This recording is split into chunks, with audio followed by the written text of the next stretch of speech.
Jesu ndi shamwari wedu,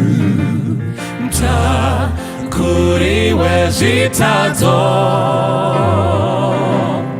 isu tinokomborerwa,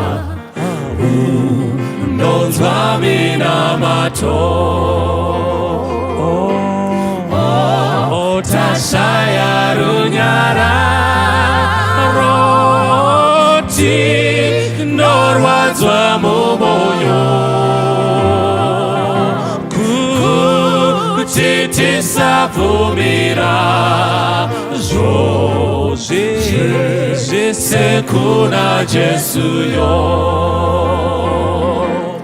kuti isu tinoyedzwa zvimwe tatambudzwa, tisarasa rudaviro, namata kuna Jesu, ndiye shamwari wedu, kokutakura dambudzo, unonzwa kutadza kwedu, vumira kuna Jesu, kuti tashaya masimba, taneta nemitoro, muponesi mubatsiri, vumira kuna Jesu, vashamwari vakushora, namata kuna Jesu, iye unokutambira, kumbira kuna Jesu, kuti tashaya masimba, taneta nemitoro, muponesi mubatsiri, vumira kuna Jesu, vashamwari vakushora,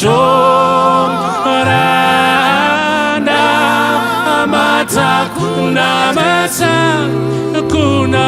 Jesu, iye unokutambira, kumbira kuna Jesu. Toda kutenda vana vaMwari, tasanganiswa zvekare panguva dzino kuti tive tunodzidza kubva mukati meshoko raMwari. Nhasi toda kutarisa mubvunzo uri mukati meshoko raMwari. Toda kumbotaura nemi hama dzangu, imi munoziva Mwari, munofamba naMwari mukati meupenyu, munotaura naMwari mumunamato. Ndine mubvunzo wandinawo. Mubvunzo uyu hausi mubvunzo uri kuwanikwa mukati mepfungwa dzangu, but mubvunzo uri kubva mukati meshoko raMwari. Ngati namatei tisati tapinda pakudzidza kwedu. Toda kutendai Mwari panguva dzino dzemangwanani, matendera kuti tive nenguva yekudzidza kubva mukati meshoko renyu. Ndaingakumbira Mwari kuti mutaure nesu kuburikidza neshoko irori, rivandudze kutenda kwedu neukama hwedu nemi. Tinokutendai muzita raMuponesi Jesu, amen. Alright, regai titarise mukati meBhaibheri shoko raMwari kubhuku ramuprofita Zechariah chapter 7. Zechariah chapter 7 ndichaverenga kubva pavhesi ya 1 kusvika pavhesi ya 5. Ndo pari kuzobva mubvunzo watichaona uchibuda mukati meshoko raMwari kwatiri iyesu vanhu vanoziva Mwari, vanotaura naMwari mumunamato.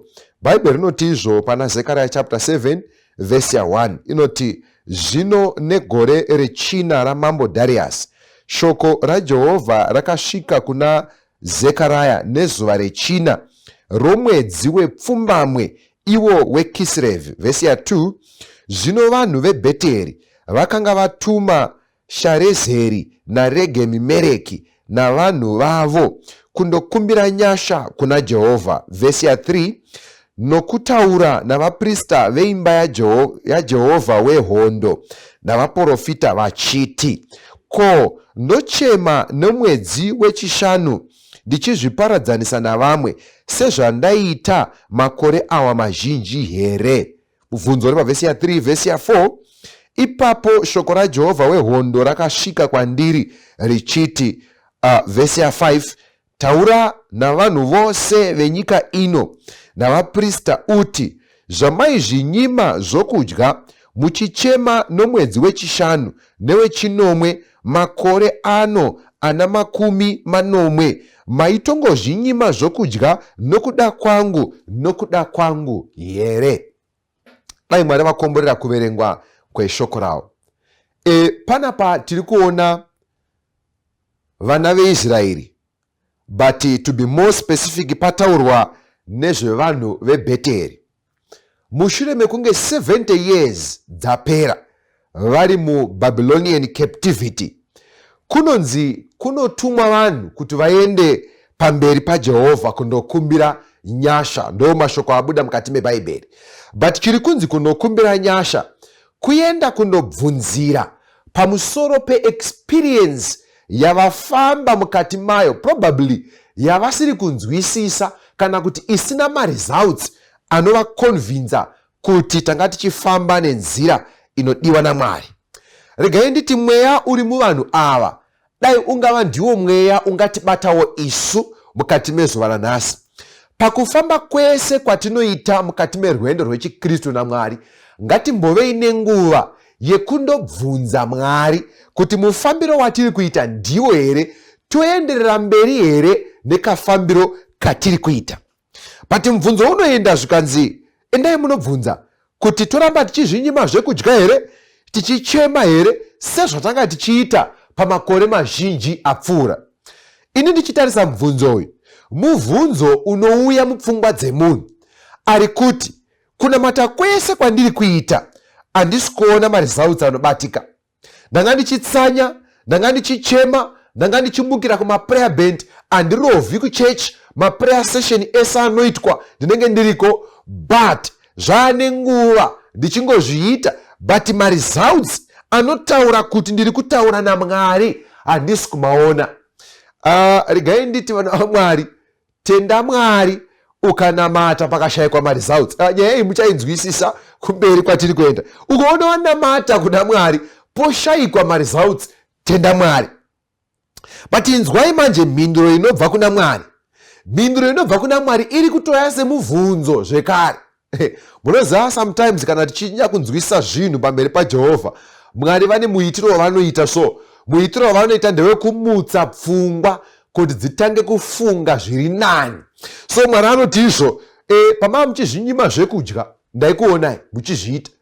Mwari haana doubt nekuti vanhu havaitsanya.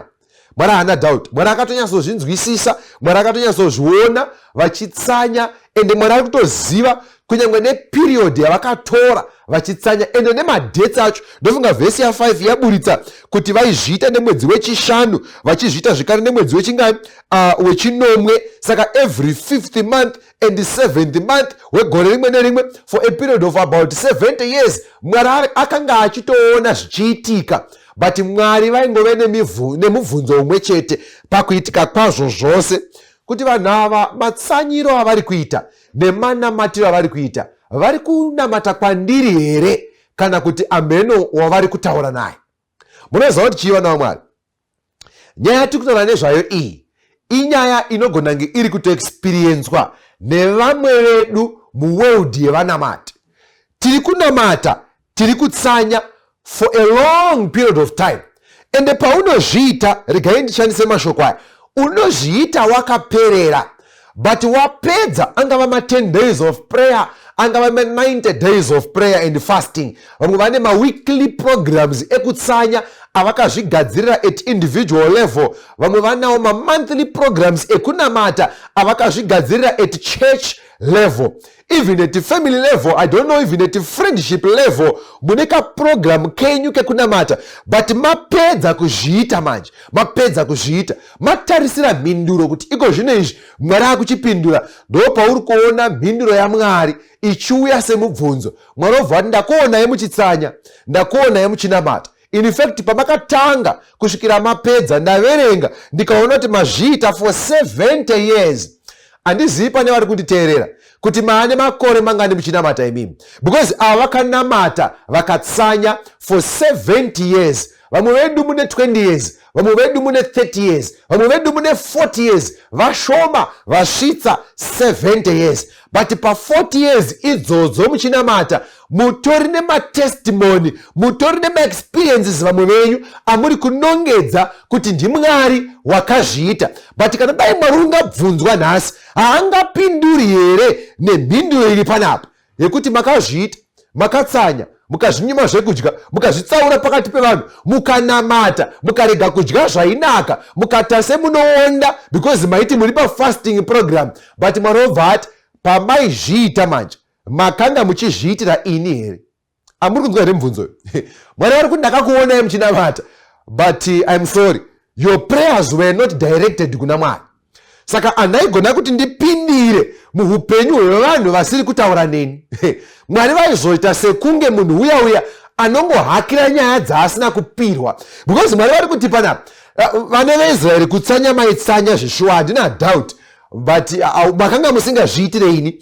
Ende mukaramba muchiverenga chapter 7 yaZekaraya, muchazoverenga kuzasi kwacho monzwisa pfungwa yekuti Mwari vane zvavakanga vadzidzisa vanhu ava kuti kana mada zvekutaura neni mumunamato, cherechedzai nyaya iyi neiyi neiyi, ndiyo inoclear nzira pakati pangu nemi, kuti kana minyengetero yenyu mozoiita inobva yauya kwandiri uye ndokwanisa kunge ndichikunzwai, nekuti imi munenge mateerera zvandinenge ndataura.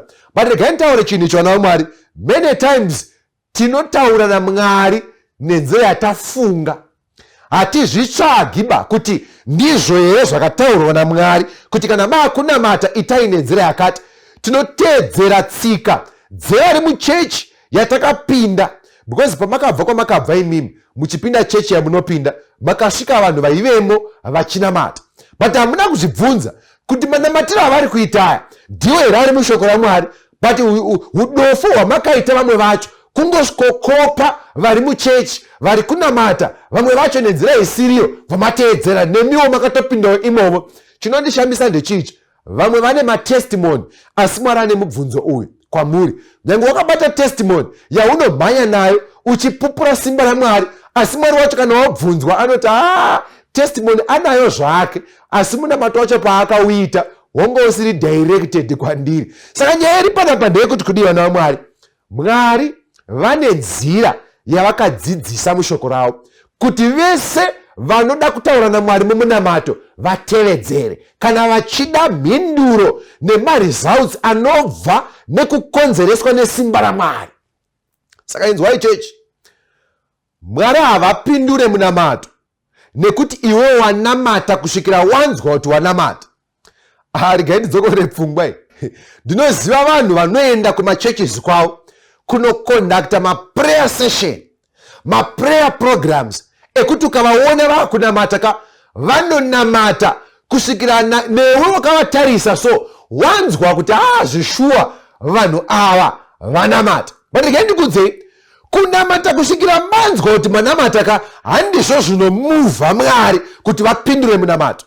Munokanganwa here kana muchiverenga mukati meBhaibheri kuti navo vanhu vaiva paMount Carmel vaiita makwikwi naElijah, ivo vakanamata kusvikira nevaiona vaona kuti vanhu ava vari kunamata ende vari serious, but hazvina kuburutsa moto kudenga. Zwai chechi, chinomuvha Mwari handi kufila kwako iwewe kuti you have prayed, but chinomuvha Mwari kunamata nenzira yakataurwa naMwari kuti titeedzere kana tafunga zvekunamata. Point number 2, mukatarisa vanhu vakanamata for a long period of time. probably inopfuura vanhu vese vakanditarisa nevari kunditeerera yamanamata imimi. Vakanamata for 70 years, but kureba kwenguva hakuna kumuvha Mwari. Inzwai vanhu vaMwari, chinoita kuti Mwari anzwe minamato yedu handi kureba kwenguva yatinotora tiri pamunamato. Nyange mukaita munamato we3 hours, nyange mukaita munamato wehusiku hwese non-stop muchinamata, izvozvo hazvimuvhi Mwari kuti Mwari vati no man, uyu munhu wanamata uyu, chiregai ndichimupindura. But chii chinomuvha Mwari kuti vateerere nekurerekera nzeve yavo kuminyengetero yedu? Zvimwe zvacho ndo zvatakuda kuti titaure panguva dzino. Saka patiri kutaura toda kuti ucherechedze your prayer life experience naMwari, kuti uri kuita nenzira yakataurwa naMwari here. Kana isiriyo, then unofanira kuzvibvunza mubvunzo wekuti saka matestimony andinawo akabvepi? Kana waona kuti nzira yaunge uchifamba nayo mumunamato haisiriyo yakarehwa neshoko raMwari, zvibvunze mubvunzo uyu kuti saka matestimony auinawo, aunomhanya nawo uchipupura simba raMwari, wakamatora kupi? Zvakakonzereswa naMwari here, kana kuti kune umwe akakushanyira asiwo wakafunga kuti zvaitwa naMwari? So regai tiverenge point number 1 inoita kuti minamato yedu ive inosvika panzeve dzaMwari, inoita kuti minamato yedu ive inogamuchirika panzeve dzaMwari. Bhaibheri richinyora pana mapsalm 66 verse 18, ndichaiverenga mubhaibheri reshona. Kana ndikarangarira zvakaipa mumwoyo mangu, Ishe haangandinzwi. Vhesi yatopera. Kana ndikarangarira zvakaipa mumwoyo mangu, Ishe haangandinzwi. Inzwai mashoko aya. Panapa munyori werwiyo mapsalm 66 ari kuti chinoita kuti Mwari vasanzwe izwi rangu kana ndonamata, kurangarira kwangu ini zvakaipa mumwoyo mangu. Chimwe chirungu chinotizvo if I regard iniquity in my heart. Chimwe chotizvo kare if I cherish iniquity in my heart, Mwari haangandinzwi. Ndiri kuda mavara anoti regard na cherish. Mavara aya anoreva kuti kuona value pachinhu, kupa nzvimbo inokosha something in your life. Regai ndizame kusvika pedyo nemi. Munoziva here kuti kune vanhu vari mutsika dzakaipa dzavanoziva hadzidi vhesi, hadzidi muprofita, hadzidi gurupu rinoimba, hadzidi zvinyorwa zvaEllen White, hazvidi kana ani kuti avadudzire kuti tsika iyi yakaipa, but havadi kubuda mazviri. Why? Vanoona value patsika idzodzo, vanoona mabenefits patsika idzodzo, therefore vanonamata zvavo, but nechepakadzika pemwoyo achiti asi upombwa handisi. Mwari nokumbirawo mundibatsire mupindire in my life papoint A ne B ne C, asi umbavha handisi. Mwari pindirai muupenyu hwangu, zvakati zvarema, chakati chonetsa, apa ndasvika pakaoma, asi ruchiva handisi. Saka vanhu ava vanhu vari kukoshesa chivi mukati memwoyo yavo. In fact, vanhu ava vanofarira zvivi izvi to an extent yekuti kana vachitaura naMwari, Mwari anenge ari kungotrayiwa kuti aone kunzi anozvigona here. Kana achinge azozvitadza, ini ndagara ndine nzira yangu yandoshandisa paupenyu.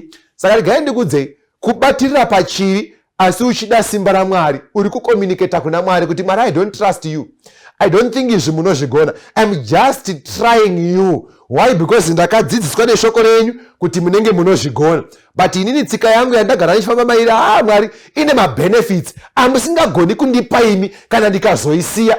Ndikasiya upombwe uyu Mwari, ndo waita vana vangu vaende kuchikoro. Ndikasiya umbavha uyu Mwari, ndo waita ndivake zimba randinaro. Saka imi sezvo musingagoni kundiitira izvi zvandiri kuwana izvi nekuda kwetsika idzi, ndichangokutraye hangu Mwari, asi mutsika dzangu handibudi. Ndo pari kunzi pana pane munyori werwiyo mapsalm 66, kana ndikarangarira zvakaipa mwoyo mangu, Ishe haangandinzwi.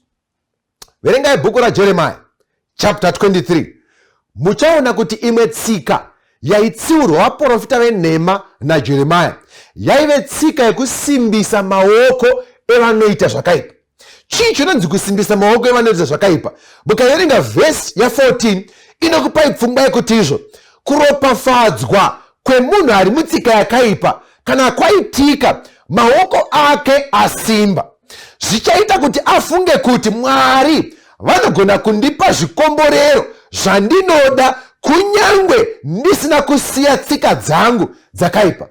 Saka munoziva here kuti imwe nzira inoshandiswa naMwari kucommunicata kuti buda muzvivi kusatiitira zvatinoda. Rutori rudo irworo. Ukaona Mwari akunyima zvaanenge akunyima, Mwari akushayisa zvaakushayisa, pamwe pacho Mwari ari kuti izvo revise mufambiro wako, ucherechedze. Uchaona pane tsika isakarurama inoita kuti unyange utaure neni zvinenge panyaya iyi handikudayiri. Why? Because ndikakuropafadza chete uchabva wafunga kuti wakarurama pamberi pangu.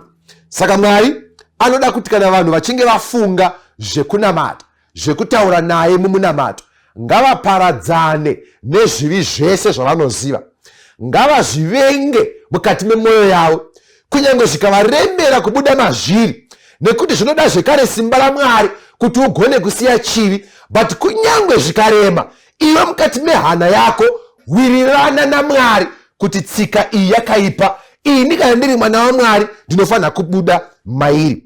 Point number 1 ibate. Point number 1. Point number 2 yatoda kuti tarise inobuda mukati meBhaibheri zvekare.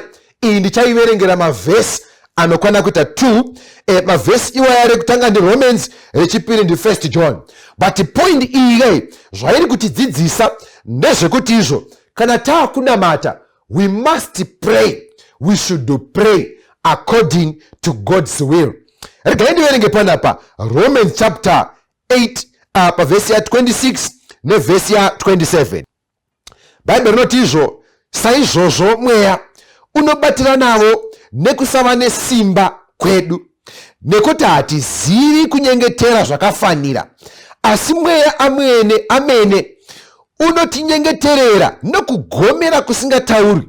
Vhesi ya 27, uyo unonzvera mwoyo ndiye unoziva kufunga kwemweya, nokuti unonyengeterera vatsvene sezvinoda Mwari. Batai mazwa. Pauro achinyora kubhuku ravaroma ari kuti isusu vana vaMwari hatizivi kunyengetera zvakafanira. Mazwa aya manzwe aya. Pauro ari kuburitsa pfungwa iyi pachena, achitungamirirwa naMweya Mutsvene kuti ainyore, kuitira kuti iyesu vararama mazuva ekupedzisira tizoverenga tidzidze. Saka pfungwa iri panapa ndeyekuti munhu wese kunyange uchiziva Mwari, ziva kuti because uri munhu ane pfungwa yambovhiringwa nechitema, therefore kunyengetera zvakafanira haukuzive. Hapana asati anzwa pfungwa iyi. Because kune vamwe vanozviita maprayer warriors, kuzviita vanhu vemunamato vanogona kunamata. Regai ndikuudzei vanhu vaMwari, pasi pezuva hakuna anoziva kunamata zvakafanira. Kunamata kwedu kwese kana Mweya Mutsvene akasatibatsira. Ndofunga vhesi ya 26 yaburitsa pachena kuti Mweya Mutsvene anobatsirana nesu pakusava nesimba kwedu. We are very weak panyaya dzekunamata, hatitozivi kunyengetera zvakafanira. We need help yaMweya Mutsvene, we need assistance yaMweya Mutsvene. Kana uri wega nyaya dzekunamata haudzigoni. Iyi pfungwa iyi ibatisisei. Saka you cannot call yourself a prayer warrior. Ukaona wadaro uri kuzvinyepera munhu waMwari, wakuzviita munhu asanide Mweya Mutsvene, wakuzviita munhu anoziva kunyengetera. But pane pfungwa yandiri kuda yabuda pavhesi ya 27. Pavhesi ya 27 panzi ipo, uyo unonzvera mwoyo ndiye unoziva kufunga kwemweya, nekuti Mweya Mutsvene manje zvaanoita hanzi anonyengeterera vatsvene sezvinoda Mwari. Pfungwa iyi ibatei. Munhu waMwari paanopfugama achinamata, munamato wake anoubatsirwa naMweya Mutsvene. Ende Bhaibheri rati Mweya Mutsvene kana achikubatsira anozviita achigomera zvisingatsananguriki. Rauti izvo zvakatooma kunatsurudza munamato wemutsvene kuti ugamuchirike pamberi paMwari. Muna kubata pfungwa iyi. Zvinototsvaka kugomera kwaMweya Mutsvene kuti munhu ari kunzi mutsvene munamato wake ugamuchirike. Kunyange munhu uyo achinzi mutsvene waMwari, but paanonamata zvinotsvaka kugomera kwamweya mutsvene kuti munamato iwoyo usvitswe pamberi paMwari. Kune vari kuzviita vatsvene nhasi, kune vanozviita vane minamato inonzwikwa. Regai ndikuudzei, chinonzwikwa handi munamato wako. Chinonzwikwa kunamata kwamweya mutsvene kwaitwa kuchibatsirwa iwe kuti zvisvike pamberi paMwari.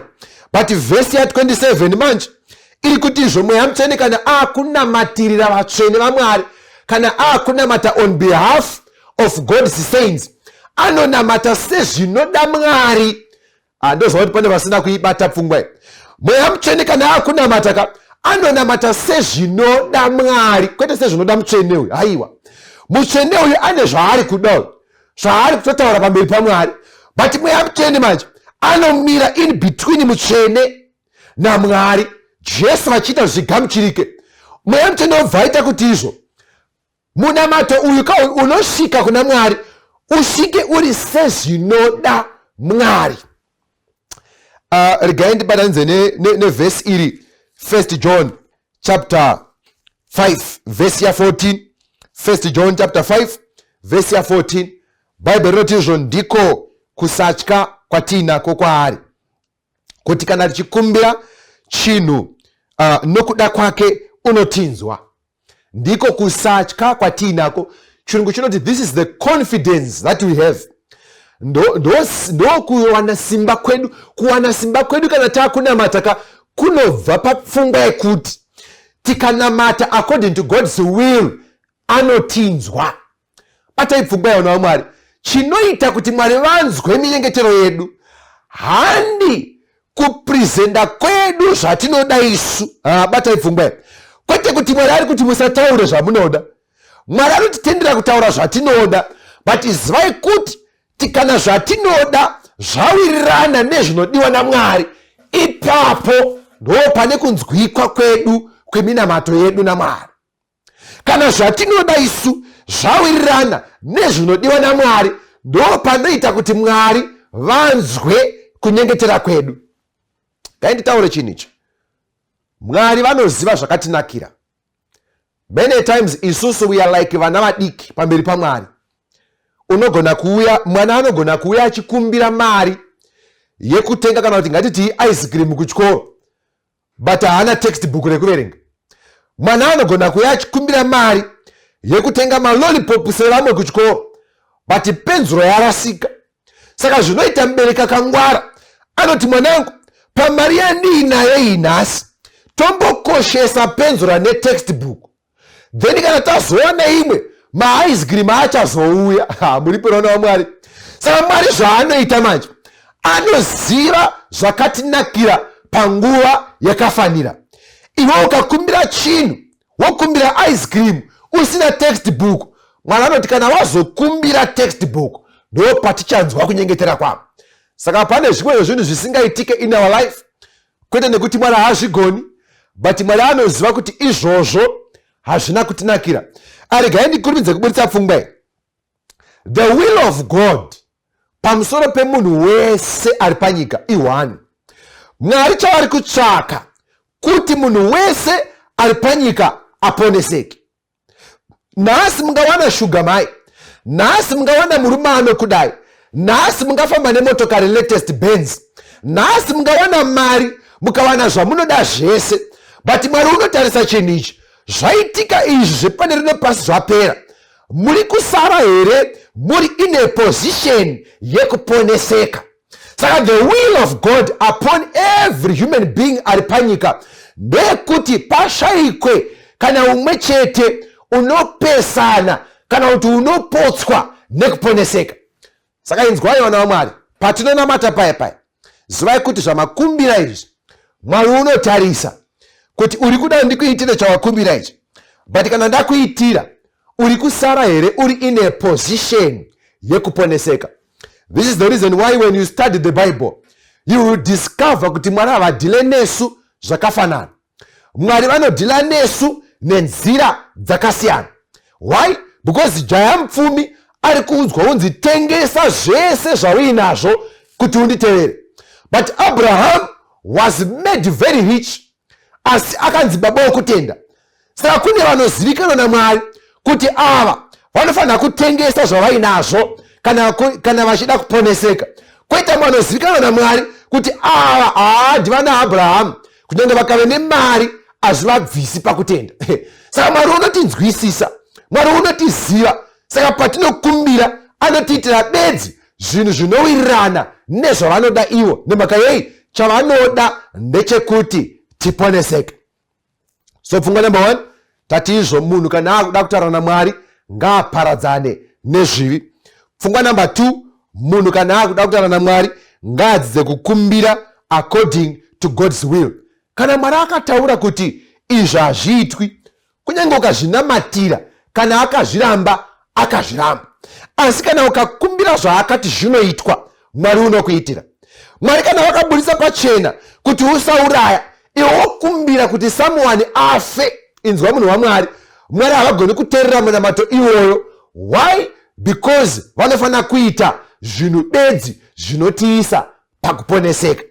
Ngandibate pfungwa number 3, then patinopedza tinenge tapedza kudzidza kwatiinako panguva dzino. Pfungwa number 3, ndoda kuti ndiverenge mavhesi anokwana kuita 6 ndobva ndadzokorora pfungwa iyi inenge yabuda pamavhesi iwayo. Ndoda kuverenga kubhuku raJohn, bhuku raJohn chapter 14, John chapter 14, ndichaverenga vhesi ya 13. Jesu vachitaura vanoti, chinhu chipi nechipi chamunokumbira muzita rangu ndichachiita. Regai ndigumira apa. Vhesi ya 13 yati, chinhu chipi nechipi chamunokumbira muzita rangu ndichachiita. Handeipa vhesi ya 14, kana muchikumbira chinhu kwandiri muzita rangu ndichachiita. Saka vhesi ya 13 yaburitsa Jesu vachiti mukakumbira chinhu muzita rangu ndinochiita. Vhesi ya 14 ya vhesi yechipiri ndokubva yaburitsa zvekare pfungwa yekuti mukakumbira chinhu muzita rangu ndichachiita. Handeipa chapter 15 ya John pavhesi ya 16, chapter 15 ya John pavhesi ya 16. Bhaibheri roti izvo, imi hamuna kundisarudza, asi ini ndakakusanangurai imi, ndikakuisai kuti muende mubereke zvibereko, uye kuti zvibereko zvenyu zvigare. Zwai patasvika kuti chinhu chipi nechipi chamunenge muchikumbira kuna Baba muzita rangu vakupei ivo. Saka vhesi iri ratava kuverenga panapa rataverenga rare 3. Taverenga John chapter 14 vhesi ya 13, tikaverenga John chapter 14 vhesi ya 14. Iko zvino taverenga John chapter 15 vhesi ndaya 16. But pfungwa yatiri kuona, Jesu vari kuemphasize pfungwa yekuti kana munhu achikumbira ngaazviite muzita raJesu. Handeipa chapter 16 pavhesi ya 23. Pachapter 16 pavhesi ya 23, Bhaibheri roti izvo, nezuva iro hamungazondibvunzi chinhu. Zvirokwazvo ndinoti kwamuri, zvose zvamunenge muchakumbira kuna Baba vachakupai izvo muzita rangu. So ravhesi rechi4 now riri kutsimbidzira zvekare pfungwa yekuti Mwari kana tikakumbira muzita raJesu zvinoitika. Handeipa vhesi ya 24, same chapter 16 ya John vhesi ya 24, kusvikira zvino hamuna kukumbira chinhu muzita rangu, kumbirai muchapiwa, mufaro wenyu uzadzike. So vhesi ya 24 Jesu ari kuti izvo panapa, kana mukakumbira chinhu muzita rangu chinoitika, mufaro wenyu wozadzikisika. Handeipa vhesi ya 26, Bhaibheri rinoti izvo pavhesi ya 26, nezuva iro muchakumbira muzita rangu handingakuudzii kuti ndichanyengetera ini kuna Baba. So vhesi ya 26 yadzosa futi pfungwa, amavhesi anokwana kuita 6 ataverenga ari kuburitsa pfungwa imwe chete yekuti when we pray ngatizviitei muzita raJesu. Regai nditaure chinhu ichi, vana vaMwari. Many times patinonamata, vamwe vanotoshandisa zita iri mumunamato wavo. Asi regai ndiburitse pfungwa iyi. Mukaverenga Matthew chapter 7 vhesi ya 21 muchidzika, muchaona kuti izvo kune vanhu vanotaurwa pana Matthew chapter 7 vanonzi naJesu, vanhu ava vainamata vachiita mabasa esimba kureva mamiracles, vachidzinga mweya yetsvina, vachiparidza bati vaizviita muzita raJesu. Bati pakupedzisira monzwa Jesu vachiti izvo, handikuzivei, endai kwamaitira mabasa enyu mevaite kusarurama. Chinondishamisa ndechichi, vanhu ava vakazviita vachishandisa zita raJesu, asi Jesu wacho oti handikuzivei. Kaenda kubhuku raActs, mabasa aapostoli chapter 19, munodzidza nezveimwe nyaya yevanakomana vaSkeva. Vana ava vaikwana kuita 7 vakaenda kunodzinga madhimoni vachishandisa zita raJesu, vakabva ipapo vachirohwa vachitiza. Kuti ndiburitse pfungwa yevana vaMwari kuti chinonzi kushandisa zita raJesu mumunamato hachingorevi bedzi kuritaura paunenge uchinamata, because vamwe venyu mutaritaura rigoramba kushanda sezvazvakaita kune vana vaSkeva. Vakaritaura vakada kuti varishandise kudzinga dhimoni, but zvakaramba. But gainditi izvo, thank God, kwaona washandisa zita raJesu robva raramba kushanda. Thank God. You can go and sit down and revise ukama hwako naMwari, wozibvunza bvunzo yokuti kosei zita iri raramba kushandisika in my prayer. Pada ungangooneswa kuti gadzirisa apo neapo neapo, because vana vaSkeva pavakarishandisa vaitove neconfidence.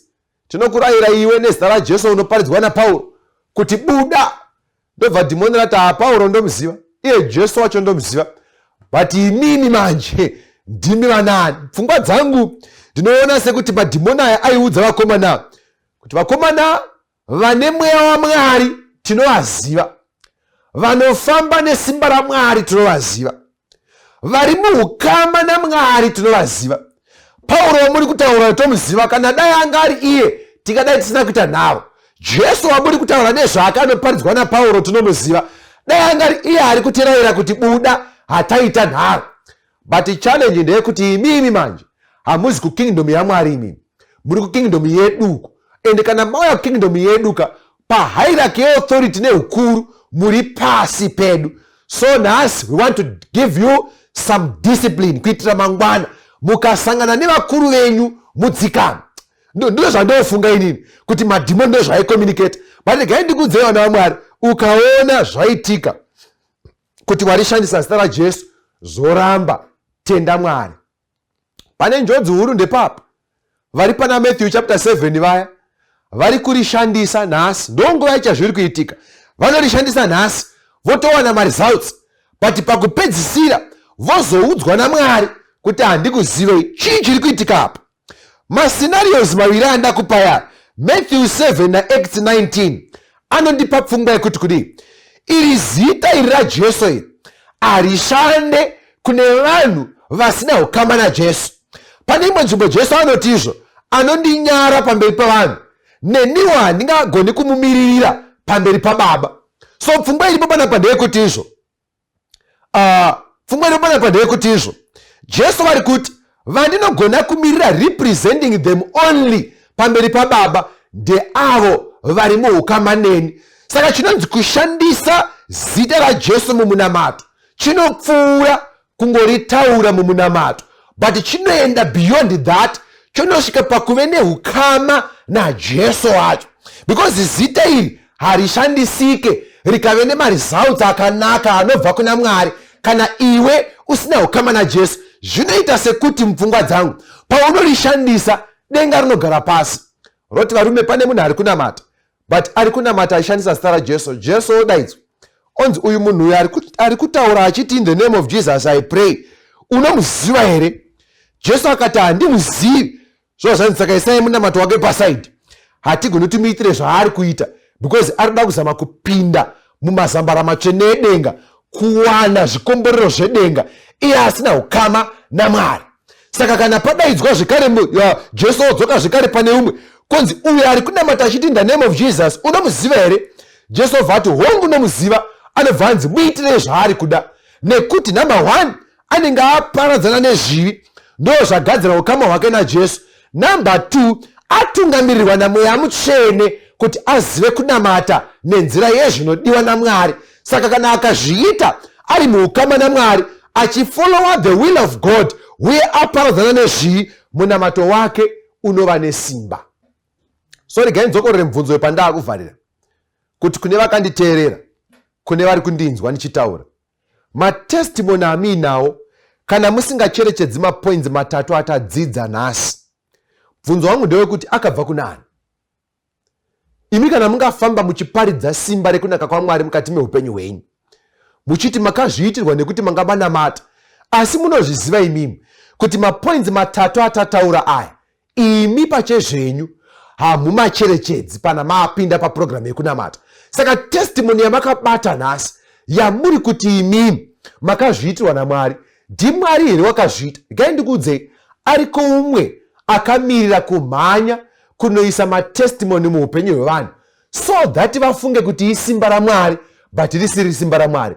I want to invite you brothers and sisters, I want to invite you hama dzangu, kuti tigare pasi tifungisise, tikumbire simba raMwari ritibatsire kuongorora kuti are we in good books naMwari as far as maissues emunamato are concerned. Tiri kuzviita here nenzira yakataurwa naMwari, oro ndisu vaya vachabvunzwa naMwari kuti imimi pamainamata pamaitsanya maizviita kwandiri here, oro ndisu vaya vachabvunzwa naMwari zvaitwa zvapera ndizvo muri kuti makashandisa zita raJesu but handikuzivei. Dai Mwari atibatsira, regai tinamate. Tinokutendai Mwari, maita enyu nekutaura nesu, simba rinobva kwamuri tinoridawo. Tibatsirei Mwari mukufamba kwedu mukati meupenyu hwechiKristu, ticherechedze tsika nenzira dzamakataura. Tinokutendai muzita raMuponesi Jesu, amen. Nguva yekunamata, moyo unovava, touya kuna Jesu Mponesi wedu, nekutenda touya kuchishangu chedu, ora pawa kaneta shakanaka kuwayo, mukunamata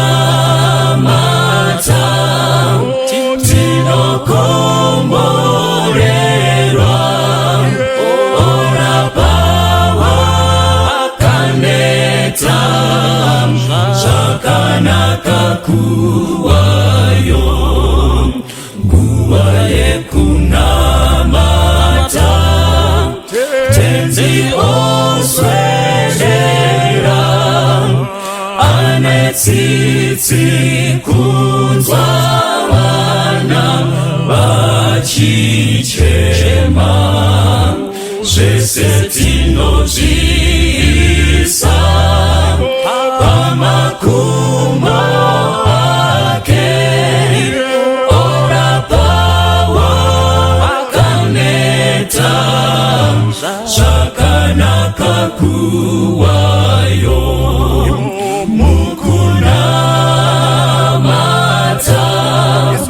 tinokomborerwa, ora pawa kaneta shakanaka kuwayo, nguva yekunamata apo vanoyedzwa, toisa kuna tenzi vanobatsira, nemoyo wekunzwira, obvisa zvinetso, ora pawa kaneta shakanaka kuwayo, mukunamata tinokomborerwa, ora pawa kaneta shakanaka kuwayo.